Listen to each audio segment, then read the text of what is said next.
If this is actually happening, all the good news, I would say. This gives users of these rare earth metals price certainty. This talk of these markets is all about the international political economy and nothing to do with theoretical price discovery.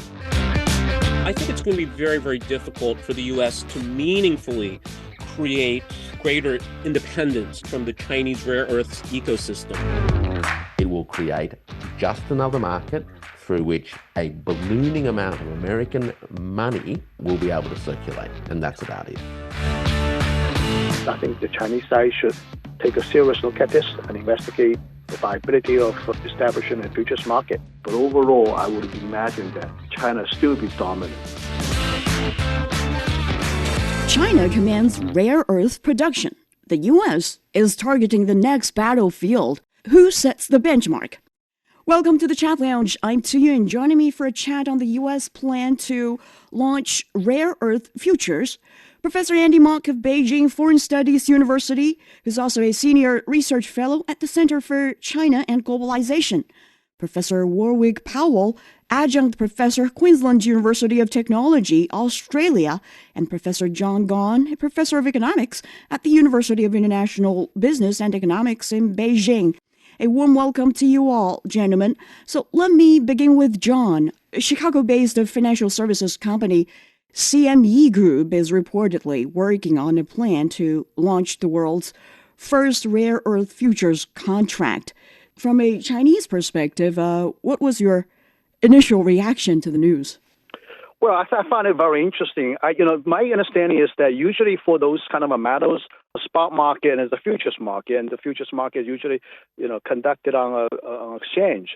Now, my initial reaction is that, wow, the real earth, in terms of different materials within the rare earth category, my understanding is that the market's not very large. So apparently, if the market's not very large, usually it's kind of difficult to have a futures market because the trading volume will not be very big. Nevertheless, it looks like, this market is expanding. And apparently the people who are sponsoring this, are planning for this, understandably think that there's a market for it. So I would assume that now the market is large enough to support a futures market.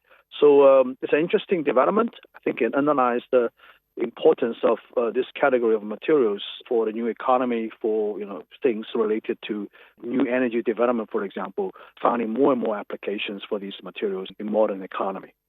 Indeed, the market is growing, but still the U.S. is not a big shareholder in this sector. I remember my first response was that, isn't it like people without flour mills deciding the price of wheat? So, Warwick, how accurate is the analogy? Yeah, I think it's a good analogy because at the end of the day, when the fundamental substrate, the real economy, the actual materials themselves, firstly are being traded within a number of spot markets, two main spot markets in China, and which are subject to 85 to 90+% control through Chinese supply chains. It's kind of ridiculous that there is this, what is in effect a derivatives market built on top of it that has no real connection. So right now, from what I've seen, the design in terms of specifications, settlement terms, etc., has not yet been finalized for the futures contract. But the idea is to link it via an index, which then derives a price off the spot markets. But the price remains entirely anchored by Chinese spot processes, right? We're talking, as I said, up to 91% global separation and refining. So it's hard to imagine what this particular initiative is other than an expression of the ongoing deep and expansive financialization of the American political economic culture, where it sees solutions to its real economy problems in entirely financialized and fictitious capital terms. And I doubt that this market will do much for addressing the real concerns. But what it will do, potentially, is create a whole range of arbitrage opportunities that traders will benefit from and which the market operator will benefit from. Let's not forget, market operators love volume. And what they'll be looking for is to generate a lot of speculative volume around this particular product so as to generate fees. It doesn't, however, solve the deep, fundamental material problems of supply chain constraints. Right. We will discuss to what extent this kind of mechanism can help the U.S. or the Western world solve or ease their concern. But to Andy, how detached from industrial reality is this financial engineering? Can you really claim pricing power without controlling supply? Yeah, that's a great question, Yoon. And I think, we need to first understand what's going on here. So to answer your question first, no. But on the other hand, so I'm old enough to remember what CME actually stands for, and it stands for Chicago Mercantile Exchange. Right. And its original purpose was to help American farmers, primarily in the Midwest, hedge against price fluctuations. So if you're an American farmer growing corn, raising pigs, your biggest risk was that you didn't know when you harvested the corn what the price you were going to get on the market, right? The spot price at some future date. So what a future is, it's really just a standardized contract to buy or sell a specific quantity of an asset at some decided price at some future date, right? So the whole point of this is we can understand what the CME is doing here is they're offering insurance, right? So you're paying something, basically you're getting certainty, right? And you're paying something for it. So I think that's the first point to make. So I think this is incredibly valuable. It's very, very important because if we think about what is the purpose of price discovery in any market, whether you're talking about stocks, orange juice, futures, whatever, a price is just the distillation of distributed information, right? So I think in this sense, this is very valuable. And I think Warwick's point is correct. Why is the CME group doing this now? Is that there's enough demand, meaning that it doesn't necessarily, I think, have to be enormous volume like wheat, right? But it has to be enough where people will trade, meaning there's people that need price certainty. There's also people that are willing to bet or speculate on what price fluctuations will be of these futures. So it really has nothing to do with supply, but it still provides an incredibly vital function in that it allows price discovery. And and this is a big if they can guarantee settlement or delivery, what this does is this gives users of these rare earth metals price certainty. And we know that no one, whether you're a farmer, whether you're a merchant, whether you're a factory owner, if you don't have price certainty, it's pretty difficult to stay in business. So I think this is a very, very useful development, but it has no impact on the actual production. Right. And apart from CME Group, there is another financial service provider, Intercontinental Exchange, which is known as ICE, the owner of the New York Stock Exchange. It's also reportedly exploring rare earth futures, though its plans appear less advanced. Clearly, this is not an accidental timing. So, Andy, why are U.S. exchanges attempting to move into rare earth futures at this particular moment? And obviously, thanks for that basic knowledge lesson. Sure. Basically, because there's a market need, right? So we all know how important rare earth metals are as inputs into everything from electric vehicle batteries, computers, fighter jets, guided missiles, etc. So what users, we can call them, of these inputs need is not only supply certainty, but also price certainty as well. So again, this big if whoever, issues these contracts, these futures, can deliver, what these buyers can get then is price certainty. So that's why. The other, I think, really important issue, which Warwick touched on, is that the U.S., maybe even globally, is really moving towards this world where you can take a position, meaning bet on anything, right? So there are now, widely used prediction markets like Kalshi that lets you bet on U.S. political elections. Obviously, a lot of it is sports betting, tokenization, where we can take an apartment building and essentially sell shares in it very easily and cheaply. So one way we can interpret this is the next stage of financial innovation, from a more macro perspective. And then the problem it solves, again, it gives price certainty to users of rare earth metals. And again, it creates an opportunity for speculators to provide the market liquidity, meaning that if you're going to sell a futures contract, you want lots of people buying and selling it so you can get the price discovery. And I think I would say this is also important for Chinese entities as well, right? Because again, we think about if we don't have accurate prices, it's very, very difficult to make rational economic decisions. So I would say that this does not substitute production, but it can be a vital complement to actually allow everybody to make better decisions around rare earth metals. Actually, China dominates mining, processing, and exports of rare earths, and it also has a functioning spot market. Then why hasn't China established a benchmark for rare earth futures of its own, John? Well, I think Andy touches upon an important point that the entire reason for the futures market's existence is because of the price fluctuations in the spot market, fluctuation in demand, fluctuation in supply. And this is the reason the futures market is introduced in the first place.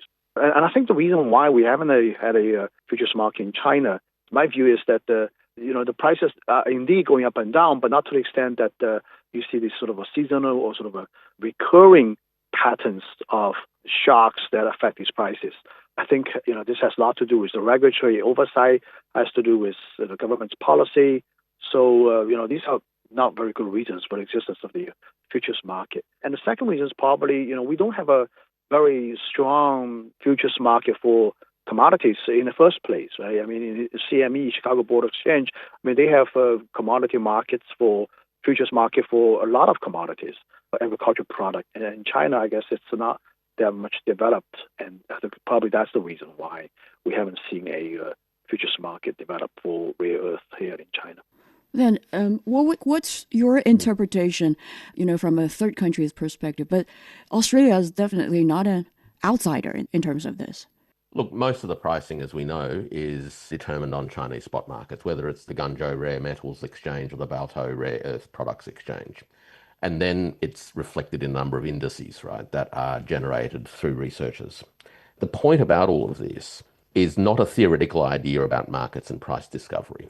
The point is that the United States has come to a political economy view, and its institutions are following behind, that it needs to address a supply chain bottleneck in rare earths. This emerged on the back of the events of 2025, when, in response to President Trump's tariff wars against the world, China pushed back and ultimately held the rare earth blowtorch to America's soft underbelly, causing the United States to back off. The United States has since announced a range of maneuvers seeking to find alternative pathways to securing their own rare earth supply chains into the future. So this particular initiative doesn't happen in some theoretical context. It happens in a very specific international political economy context. The reason why there actually hasn't been a rare earths futures market is actually quite straightforward. Firstly, the markets in China do what they need to do for the participants who are actively involved in the mining, processing, sale, and use of rare earth elements. The second thing is that there's actually a lack of standardization, which creates real challenges in being able to trade uniform instruments. As Andy said, the Chicago Exchange emerged in large part because of its ability 150, 160 years ago to develop standardized ways of grading different grains. So this is the point. Standardization is critical. That is actually not present within the rare earths element space. The second thing is volumes are actually relatively small. So what this means is that we're likely to see a derivatives market, the futures market, being exposed to significant amounts of manipulation, and the arbitrage opportunities between the real market and the futures market opens up opportunities for all sorts of malfeasance, including, by the way, malfeasance amongst those who understand what's going on in the real world and how they can exploit modest volumes to generate volatility in the derivatives market to generate cash or monetize profits. The third thing to remember is that unless you actually have clear visibility to the real production systems and the real use, you're literally generating price movements based on fumes. based on market noise, including rumor mongering, expectations that may or may not become true. And again, that opens up a relatively shallow derivatives market to a very high level of manipulation. These markets, when I say manipulation, I don't necessarily mean it's a good thing or a bad thing. My point is that manipulated markets are not really price discovery markets. They're mechanisms by which insider information can be utilized to monetize profits. Okay, so that's the first thing I think to remember. Right. This talk of these markets is all about the international political economy and nothing to do with theoretical price discovery. The second thing to remember is that, in theory, this is supposed to somehow assist the West in addressing its supply chain problems. How it thinks it's going to do that is beyond me. The absence of any material relationship between the systems of exploration, mining, processing, and a futures instrument, other than through the potential risks of shallow market manipulation, really means that this is a reflection of a financialized mentality that really could do with a serious dose of metallurgy and chemistry to bring it back down to earth. So I'm very skeptical that this has any capacity to deliver on its stated objectives, other than it will create just another market through which a ballooning amount of American money will be able to circulate. And that's about it. The Chat Lounge. The Chat Lounge unpacks views and opinions on hot issues in a more casual way. Seems Warwick already has some judgment on that. But back to this possible futures market in China. Actually, back in 2021, there are reports suggesting the Shanghai Futures Exchange was studying rare earth contracts, but nothing has materialized. So, Andy, from your perspective, was it strategic patience or some bottlenecks mentioned by Warwick just now, or like a regulatory caution there? Yeah, so I think we could plausibly suggest all of these reasons, Yoon, but I think the fundamental reason is just, frankly, the U.S. is more advanced when it comes to financial market innovation. And there's a simple reason for this. We have to remember that China started out as a command economy, right? And even though we're, 40 years into reform and opening, it's widely recognized, I think, by the Chinese government, investors all around the world, that China's financial infrastructure, whether we're talking about stock markets, derivative markets like futures markets, really has to be built out some more. And, maybe we could even say modernized and made more efficient. So I would look at it maybe one as a comparative advantage example. So China, of course, leads the world in manufacturing, in a lot of technological innovation. Look at EVs. But I think that there's a gap between, what is the leading edge of financial market innovation and where China is today. That being said, we also have to recognize there are enormous risks to imprudent financial innovation, as we've seen with the financial crisis that started in the US, et cetera. So I think it's both, that one, this is a gap that China has not closed yet, but is, of course, making a priority, because without functioning financial markets, including futures markets, right? Because again, if you're a miner, a Chinese miner of rare earth metals, you have the exact same problem that an American corn farmer has, is that, your rare earths are not going to hit the market. I don't know what the number is, right? 3 months, 6 months from now. And you don't know what the price is going to be. And price certainty is very, very valuable. So I think that, one way to look at this is it happened in the US first because there's a much greater, I would say, risk tolerance for bad things happening with financial innovation in the United States. And at the same time, I think, China has been very deliberate, making advances in all areas of financial innovation, whether we're talking about stock markets, whether we're talking about central bank digital currencies, but it's doing it at a very measured and careful pace. Right. We've talked a lot about the technical issues, but let's move on to some potential impacts, though some of you have already touched upon that. Then first is the impact on upstream or downstream industries. If the U.S. goes ahead with a rare earth futures contract, which increasingly seems likely, how would it alter the landscape for miners and end-use industries? John? Well, first of all, I'm actually have some reservation about the prospect of this futures market actually going into place. In consideration of the very complicating factors like, is there a large enough market? Can the products can be standardized into a contract? Whether they have the ability to force a physical delivery in the United States, for example. This is the backing of the futures contract, I guess. And all these things are still uncertainties in my view. So, we're not sure whether this is indeed going to be going into place. Now, in terms of the impact on the market, I think, the function of a futures market in general would contribute to a more stable spot market, will incentivize more producers to produce because they have locked in a price, I guess, and they, under that price, they can make a profit. The production can go on. They won't be able to go bankrupt. I mean, these are usually good news for the people who are actually, the companies who are actually doing this, who are producing these materials. So, if this is actually happening, all the good news, I would say. But, the real issue is the production of rare earth stuff in the United States. Would it be able to sustain the competition from China? I think the entire reason for the United States government to essentially subsidize this industry. By the way, this industry has gone bankrupt before. Now we're talking about its revival, right? And the most important company in this business is Mountain Pass. Mountain Pass had a history of bankruptcy, in Nevada. Now they're coming back again. So it's premised upon a price level that can make these companies still make a profit. Well, I mean, that's a quite interesting assumption.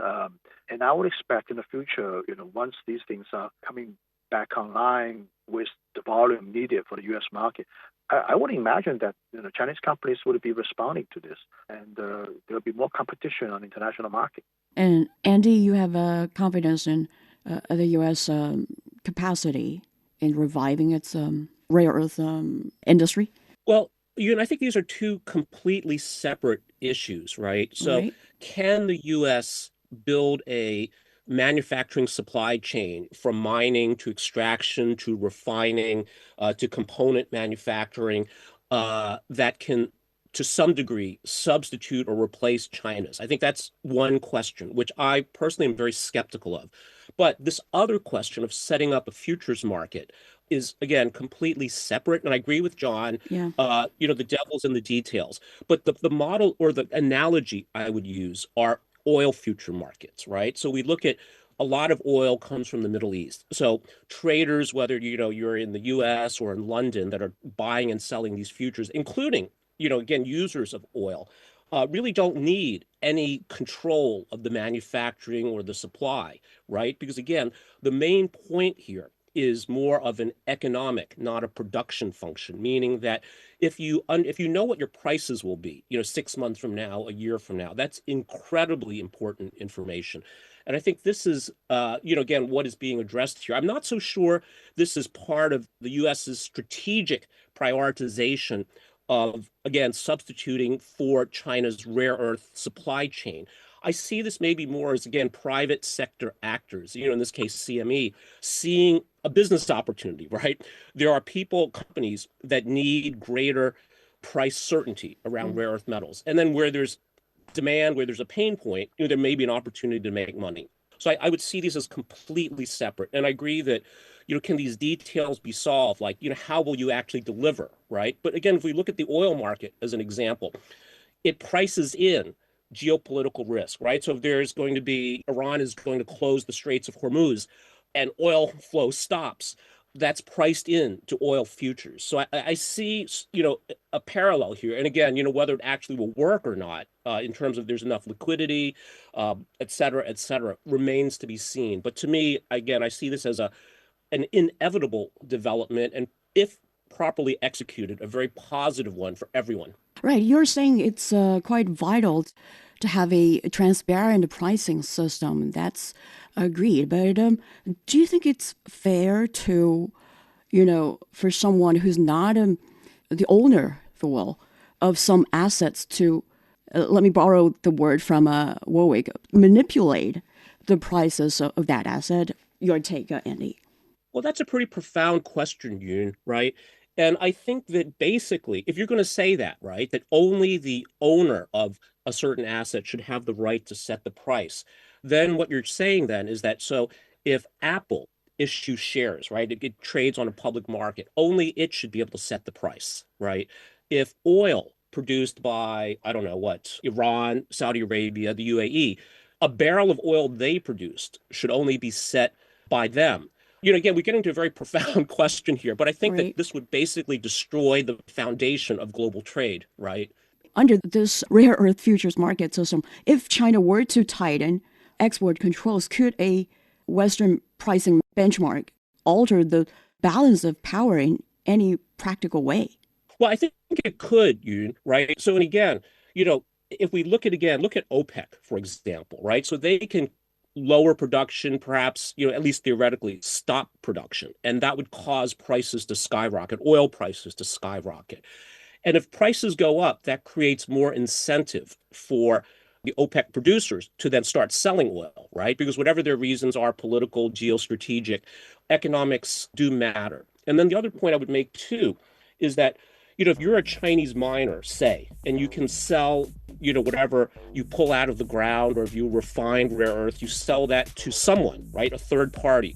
It's really hard to imagine you saying, well, I'm going to sell it to you. You can't sell it to someone else. I mean, of course, this does happen in sort of narrow, typically national security exceptions. But again, I think fundamentally, you're saying that this would change the entire foundation of how global trade or even markets in general work.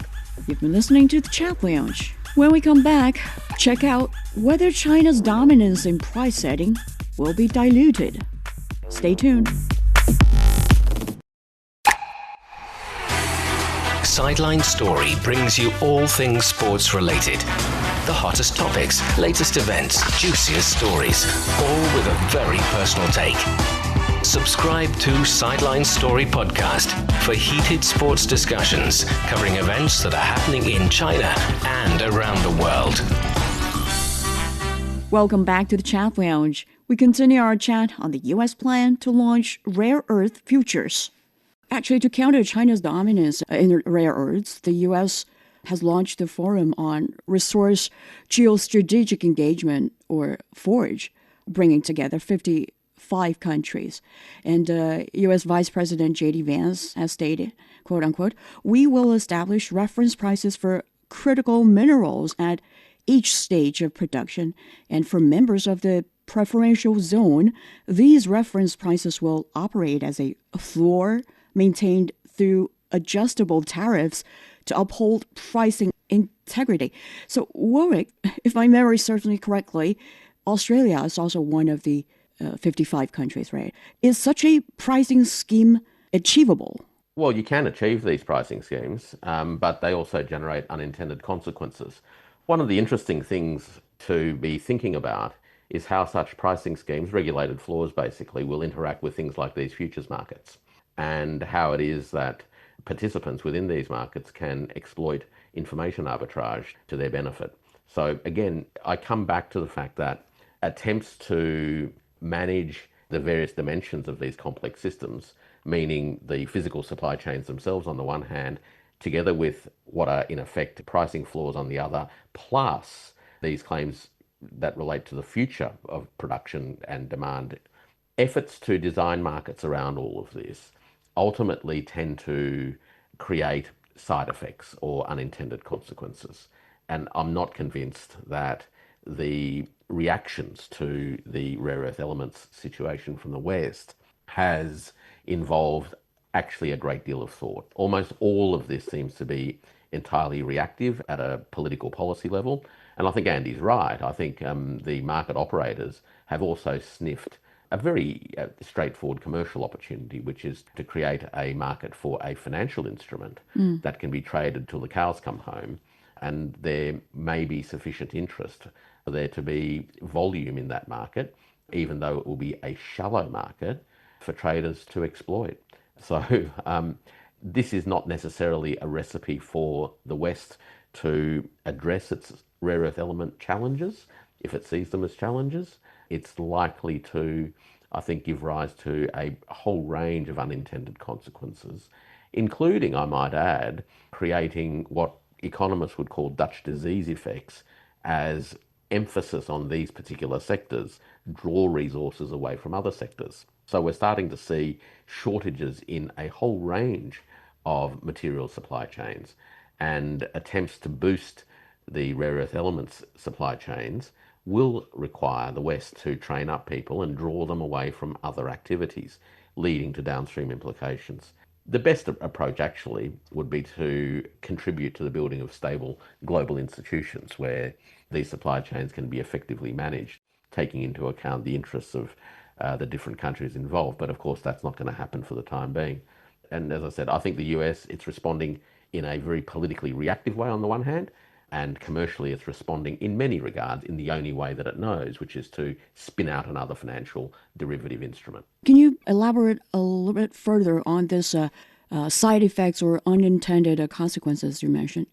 Yeah, so what happens is that the West, broadly speaking, has come to a view that it has a whole range of material supply chain bottlenecks and exposures, particularly to Chinese supply chains. And it's seeking to alleviate those by creating alternatives, right? So that's the basic theory.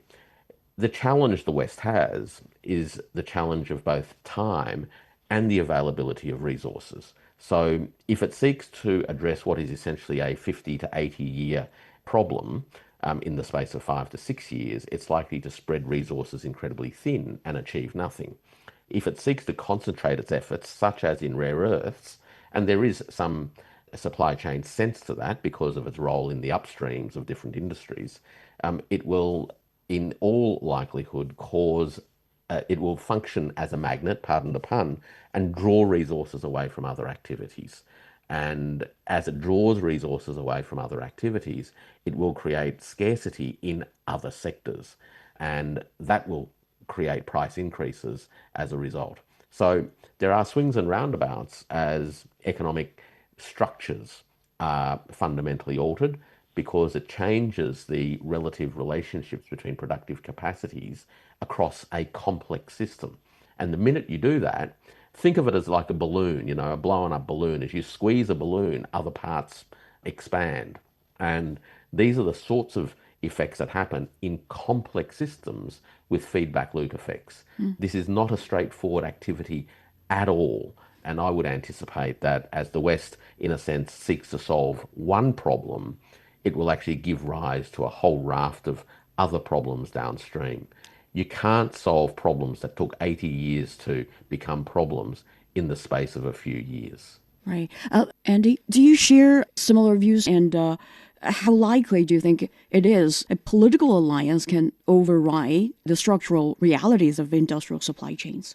Yeah, so I think it's going to be very, very difficult for the U.S. to meaningfully create greater independence, I think, from the Chinese rare earths ecosystem. So, if we look at Japan, they tried to do this a decade ago, and they are, I think, structurally much better equipped to do something like that. And still, they were only able, they claim, to reduce dependence on Chinese rare earths from like 90% to 60%. But in certain key ones, it's still, maybe closer to 90%. So if you look at the U.S., of course, it faces, I think, two, broadly speaking, structural challenges, right? Domestically, it's very, very difficult to sustain any political initiative across presidential administrations, and there's other structural reasons that make it difficult. And then internationally, they really have to manage an alliance. And then if we think of it maybe just to jump into a little bit into economic theory, if you think of it as a kind of a cartel or even a buyer's club, the incentive to chisel or to cut side deals for each country, is very, very, very powerful. That's a very powerful incentive. And then you look at the US's treatment of, its so-called allies. This is further undermining, I think, the trust, the credibility of the United States. And as we see in Europe recently, the willingness, well, not only to sacrifice for the U.S., but even to work with the U.S. So, I think for these two reasons, it's going to be quite difficult. Right. And that's on the U.S. or the Western side. But on China's side, though, you've already mentioned that there will be a lot of challenges for the U.S. To tackle before a really functioning rare earth futures market could be established. But if it's successfully established in the West, to what extent could it dilute China's dominance in price setting? Andy? Yeah, so that's a great question, Yoon. So first of all, I think one way we can understand this, right, is that the CME is basically, in a way, we could say setting up a casino, right, to bet on the price direction of Chinese rare earths, right? So in this sense, it doesn't have any direct price setting power, that the manufacturer does.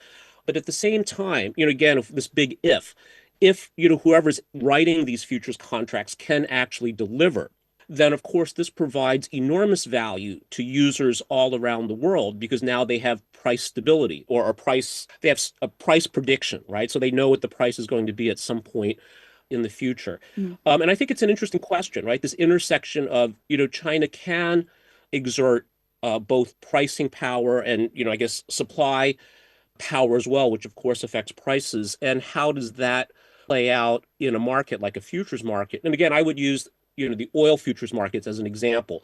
Oil production is a very, very political decision, right, for some countries. And it does have enormous widespread economic implications. And so, but we still have, most people would say, valuable markets that provide this price discovery that includes geopolitical risk and delivery risk as well. Right. Warwick, do you have anything to share? Or go ahead. Look, I think it's important to remember that China's domestic demand represents a very substantial portion of global rare earth demand because it is the most significant downstream user of the processed product. So this is a vertically integrated system, obviously with different enterprises involved in doing different parts. But the idea that there has not been price discovery to date clearly isn't true. And I say that because market prices have fluctuated. And because they fluctuate, one could actually make the argument that that is a clear function of price discovery taking place. The other point to remember is that much of this price discovery process doesn't happen in isolation. It doesn't happen in isolation from costs of production. It doesn't happen in isolation from regulatory controls in terms of licensing. And it certainly doesn't happen in isolation from downstream markets and what those downstream markets are able to sell final products for. So all of these factors ultimately condition the parameters in which actual prices are tolerable so that the system itself can reproduce itself tomorrow. So the system itself continues to have pricing parameters that are dictated by ultimately its own need to be sustainable over the medium term. The idea that new players can suddenly enter the market because there's been a short-term change in pricing is nonsensical. These are complex processes that require substantial know-hows, substantial fixed capital investments to actually make possible. If it was so easy for these processes to be substituted or created in response to price signals, you can bet your bottom dollar that the United States and others in the West would have already done so. There is a reason that they haven't, and it's because there are substantial cost barriers to get there. There are substantial risks that firms would need to undertake to even enter into the mining, let alone the downstream processing systems. To achieve the levels of quality that is being achieved by downstream processes is a substantial undertaking. I'm not saying that it's something that only Chinese firms could do, but it's something that isn't repeatable through the click of the fingers. It's something that people who run capital markets are actually usually clueless about because they approach the world thinking that factors of production are infinitely mobile and are fungible, meaning that they can replace one with another. These systems prove that the real world of engineering, the real world of material sciences, and the real world of chemical transformation is not as easy as the creation of capital market instruments. And so China's response, and I'll pick up on a couple of themes from Andy very quickly, is to sensibly progress its financial markets in a methodical, systematic manner, as Andy suggested, but also to continue focusing on improving the capacity of enterprises to mine, process, and ultimately refine the materials to levels that are usable by industry at lower cost. And ultimately, that's where Chinese firms and supply chains and ecosystems' competitive advantage lies. But never forget that Chinese downstream users actually make up the majority of downstream users in the world for these materials. Right. It seems Warwick has every confidence on the Chinese side. But yes, My confidence, Yun, my confidence is actually based on the fact that material sciences and chemical sciences are actually complicated processes. These aren't things that you can reproduce with the mere click of the fingers to create a financial instrument. It's not that they can't be done. It's, as I said before, the West's challenge is the pressures of time and the breadth of its ambition.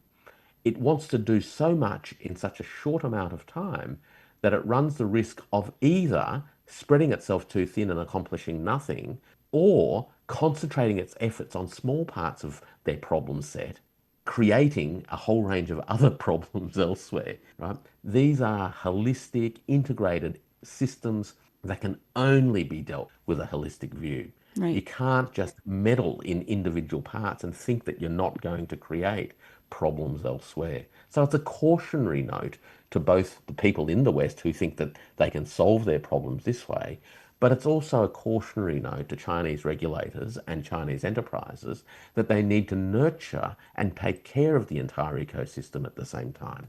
The Chat Lounge. The Chat Lounge unpacks views and opinions on hot issues in a more casual way. All you mentioned just now, Warwick, makes great sense. But in China, there is also a saying which goes, prepare for a rainy day or take precautions in advance. Though China's got a lot of advantages in, rare earth, be it processing or producing, so on and so forth, we still got some, preparations to make, right? If Absolutely. the West has got this intention to set up such a futures market. In that case, how might China respond? I think you mentioned that we can focus on the upstream, focusing on or refine but Well, I would look at it this way. Yes, obviously, Chinese enterprises have over many decades developed world-leading expertise in mining, processing, refining to create end products at a quality level that very sophisticated downstream users can use. So we have a complete ecosystem environment. What makes all of that work is continual research and development in the material sciences themselves, non-stop development in the chemical sciences, and ultimately, because all of this is underpinned by the efficiency of the electricity system delivering into this entire supply chain, is the effort to bring electricity costs down for industries, not only for processing, but also for transportation. So these are the key things that Chinese enterprises and regulators can focus upon. As for the futures market, if I was in a position to have significant intelligence on what short-term and medium-term productive capacity and downstream demand is going to look like, well, I would be in the market taking advantage of that knowledge. And in that case, it would be quite understandable for individuals and organizations with significant market intelligence, asymmetric market intelligence, to actually trade these futures to the benefit of the real participants themselves. They have an advantage that no other trader does have. And in a small market where most of the players know each other, right, and where information about things is understood by market insiders, you'd hate to be a market outsider trading against them. Right. And John, Warwick just mentioned how China should continue to sharpen its weapon, probably, in maintaining its advantage in this sector. So how do you think China would respond or might or should respond? I have a couple of points regarding this question. First of all, I would anticipate competition in the market in the future as America and some other countries are ramping up production of these materials. So there will be probably more intensified competition. So I think it's vitally important for Chinese companies to increase their competitiveness to produce these products better and cheaper. so as to continue to hold their fair share in the global market. Now, another thing I want to mention is that the commodity exchange, the futures market, is actually quite important. It indeed drives a lot of the activities in the spot market. Particularly, it has to do with the pricing power. When you look at the oil market, for example, it is a very good analogy. In Shanghai, there's actually an oil futures market, not very well known worldwide, but nevertheless it exists. And it's also trading oil contracts in RMB instead of the dollar or British pounds. I think this is actually vitally important. It attributes tremendous pricing power to the side that is actually running this exchange and the country that is hosting this exchange. So I think, this issue about futures market shouldn't be sort of shrugged away. I think the Chinese side should take a serious look at this and investigate the viability of establishing a futures market, just as this oil futures market has been established in Shanghai. These are important things. I think at the end of the day, China is the largest producer of rare earth, and it's also the largest consumer of rare earth.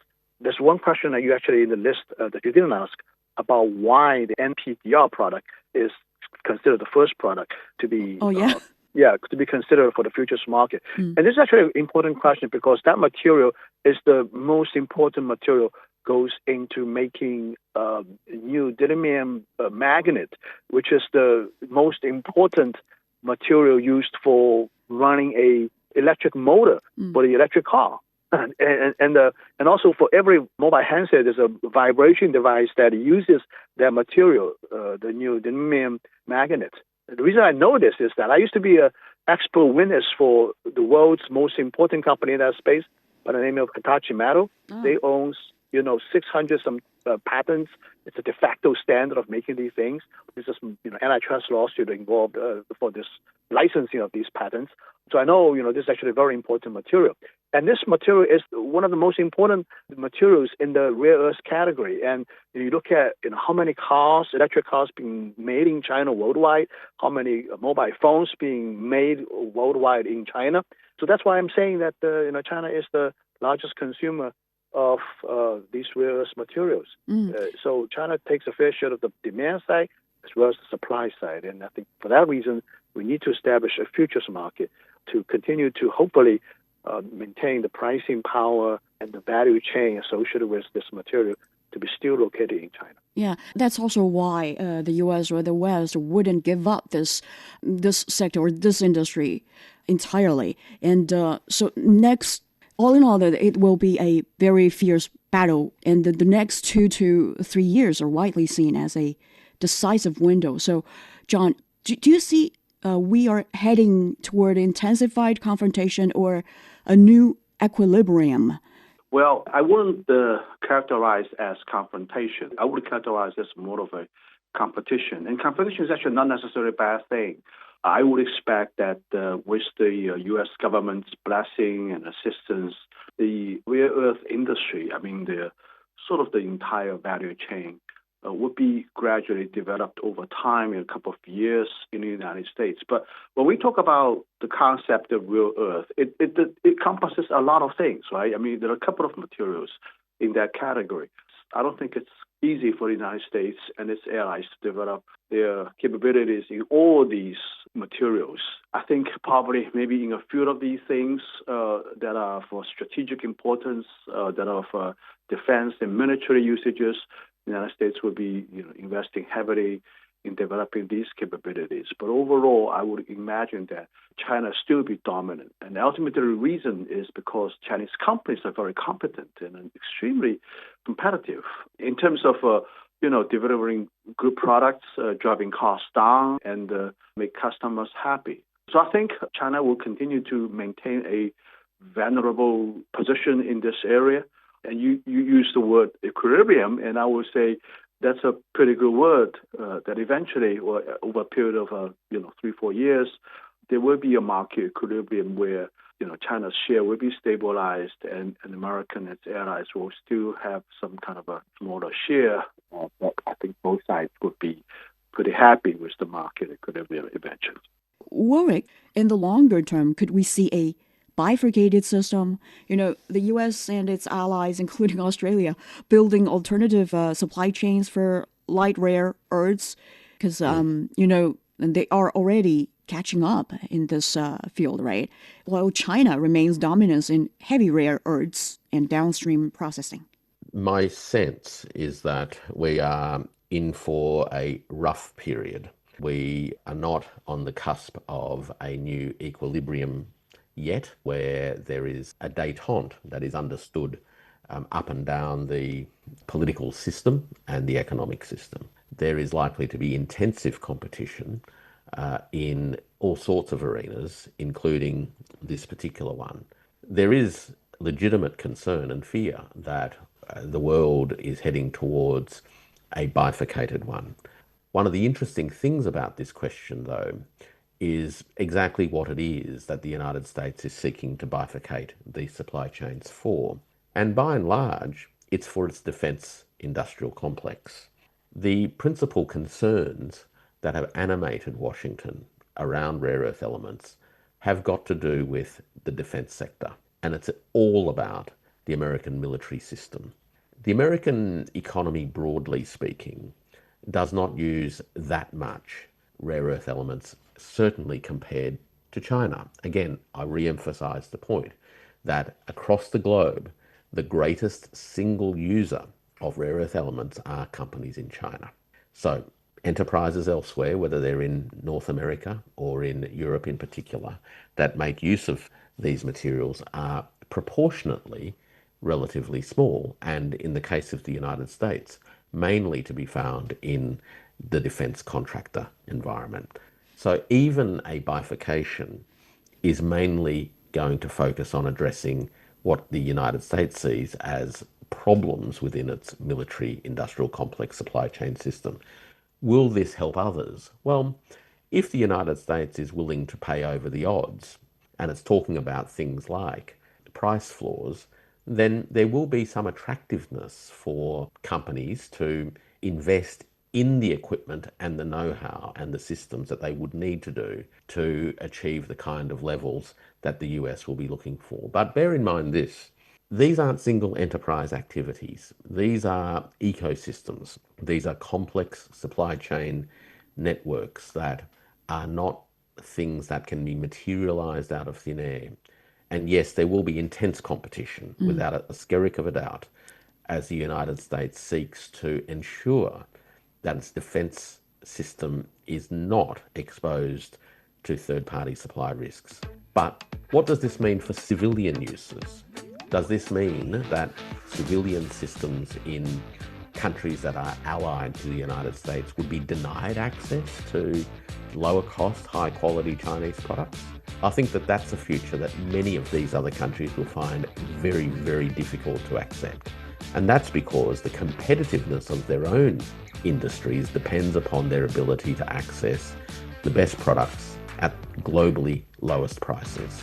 We'll keep that in mind. And on that note, we conclude this session. Many thanks to Professor Warwick Powell, Adjunct Professor, Queensland University of Technology, Professor John Gong, and Professor of Economics at the University of International Business and Economics, and Professor Andy Mock of Beijing Foreign Studies University for your time and insights.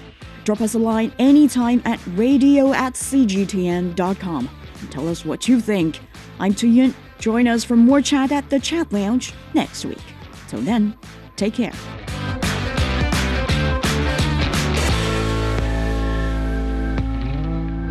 I cannot marry you while your mother regards me. Step into the world of timeless elegance with Mrs. Spring Fragrance, a captivating audiobook by Edith Eaton, read by Man Ling. Because the green leaf still clings to the bough. Experience the lively yet complex lives in Chinese American communities at the turn of the 20th century as Edith Eaton's delicate prose weaves together themes of tradition, change, love, and identity.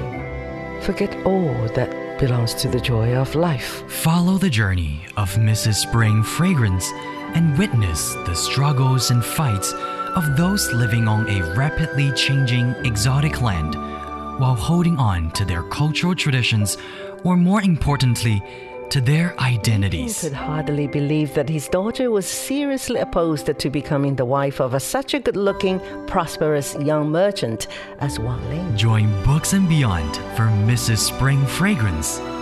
Let the stories come to life in your imagination. Subscribe to Books and Beyond for free on your favorite podcast platforms or log on to radio.cgtn.com for more.